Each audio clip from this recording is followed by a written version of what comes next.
Itu patung siapa? Aku sering lihat orang berfoto di sini. Ini patung B.J. Habibie. Kamu tahu, dia lahir di Parepare. Dia adalah salah satu presiden Indonesia dan juga seorang insinyur jenius. Iya, dia juga yang bikin pesawat terbang pertama buatan Indonesia. B.J. Habibie, presiden ketiga Indonesia ya. Tapi kenapa patungnya di sini?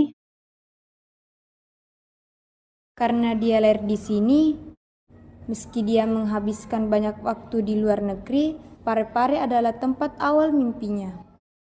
Bukan cuma itu, ada juga kisah cinta beliau dengan istrinya, Bu Ainun yang menginspirasi.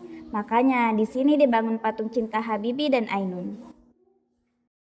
Di Parepare juga dibangun Institut Teknologi Habibie, Rumah Sakit Ainun Habibie, dan Museum Habibie. Sehingga Parepare sekarang terkenal sebagai Kota Cinta. Parepare, sebuah kota kecil di Sulawesi Selatan, adalah tempat lahir seorang tokoh besar dalam sejarah Indonesia.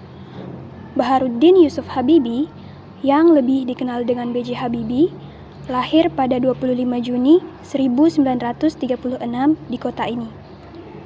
Meski dikenal sebagai teknokrat dan presiden Indonesia ketiga, perjalanan hidup dan cintanya terhadap ilmu, keluarga, serta tanah air dimulai dari tempat sederhana ini.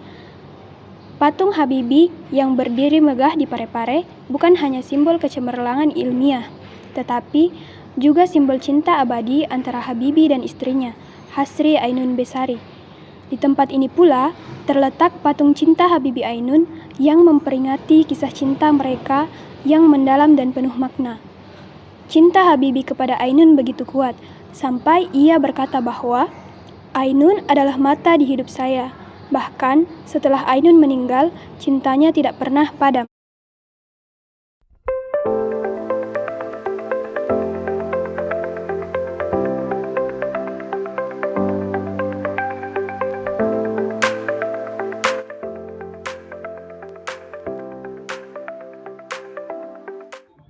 Sekolah ini keren. Jadi dulu B.J. Habibie sekolah di sini. Oh enggak, dia enggak sekolah di sini, tapi dia lahir di kota ini dan kemudian banyak belajar di luar negeri. Iya, dia pergi ke Jerman buat belajar teknik penerbangan setelah lulus SMA. Dia sangat cerdas dan rajin belajar.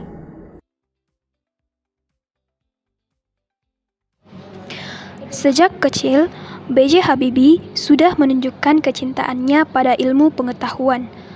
Meski tidak menempuh pendidikannya di Parepare, kecintaannya pada teknologi dan pengetahuan tumbuh dari didikan keluarganya yang sangat menghargai pendidikan. B.J. Habibie kemudian melanjutkan pendidikannya ke Bandung, sebelum akhirnya pergi ke Jerman untuk mengejar mimpinya menjadi insinyur penerbangan. Di Jerman, ia meraih gelar doktor dan menjadi salah satu ahli aeronautika terkemuka di dunia. Tetapi, di balik kejeniusannya, ada dukungan kuat dari keluarganya, terutama dari sang istri Ainun. Keluarga kecilnya terdiri dari 2 anak laki-laki, Ilham dan Tareq. Habibie selalu menekankan pentingnya keluarga, bahkan di tengah kesibukannya sebagai pemimpin teknologi dan negara.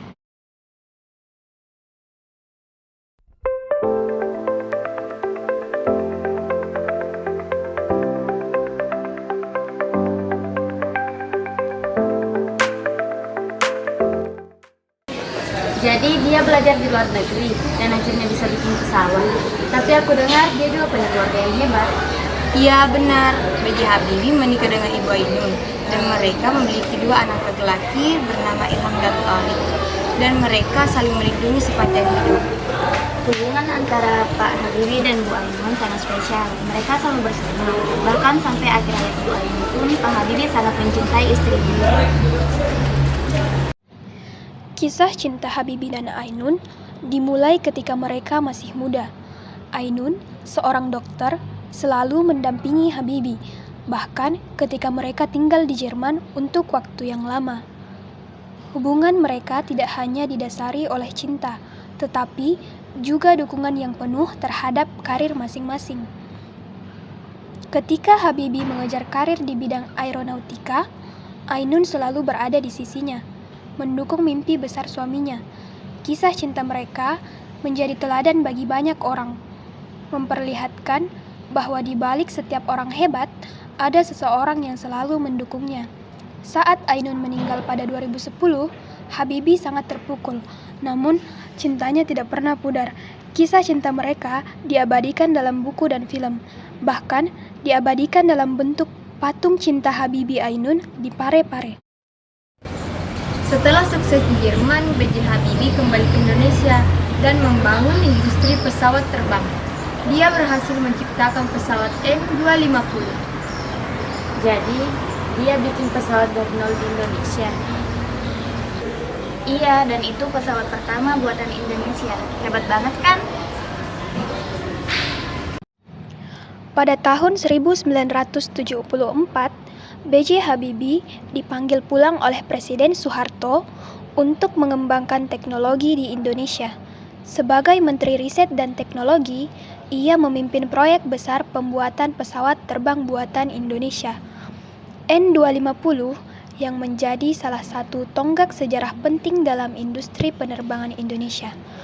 Pesawat N250 adalah simbol mimpi besar Habibie untuk membuat Indonesia mandiri dalam teknologi. Meskipun proyek ini berhenti karena krisis moneter, N250 tetap dikenang sebagai salah satu prestasi terbesar dalam sejarah teknologi Indonesia. Habibie selalu mengajarkan pentingnya disiplin, dedikasi, dan cinta terhadap ilmu pengetahuan sebagai modal utama untuk kemajuan bangsa. Dia ingin agar generasi muda Indonesia terus bermimpi besar seperti dirinya.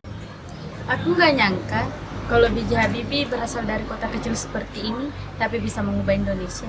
Dia hebat ya, bahkan cinta ke istrinya juga luar biasa. Betul, dari kota kecil ini dia buktikan kalau mimpi besar bisa terwujud kalau kita kerja keras. Dan cinta pada istrinya, Bu Ainun juga menginspirasi banyak orang. Iya, sampai-sampai ada patung cinta Habibie dan Ainun di sini sebagai simbol cinta mereka yang abadi. Aku mau jadi seperti Habibie. Bukan kamu saja, aku juga. Aku juga.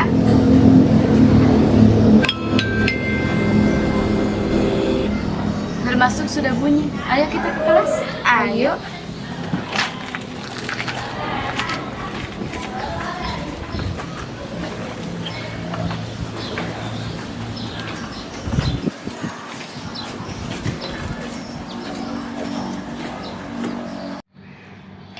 B.J. Habibie adalah bukti bahwa mimpi besar bisa diwujudkan. Tak peduli dari mana kita berasal, kecintaannya pada ilmu, pada Indonesia, dan pada keluarganya menjadikannya salah satu pahlawan terbesar bangsa ini. Kisah cintanya dengan Ainun juga menjadi teladan yang abadi dan penuh makna.